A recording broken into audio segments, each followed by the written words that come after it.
মানে এখন 1 কোটি টাকা সম্পত্তি যা আছে যে ছেলেটার, তার মূল্য একটা রাজীবগঞ্জ ক্লার্কের মূল্য সারা জীবন যে আয় করবে একই, কিন্তু যার 1 কোটি টাকা সম্পত্তি তার কিন্তু দাম কম,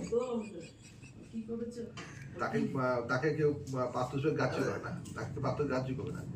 কিন্তু যা কিছুই নেই, শূন্য হাত, সে যদি একটা রাজীবগঞ্জ ক্লার্ক হয় তার মূল্য কিন্তু বেশি। এটা হচ্ছে তাই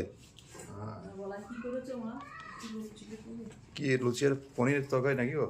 হ্যাঁ, লুচি আর চিলি পনির।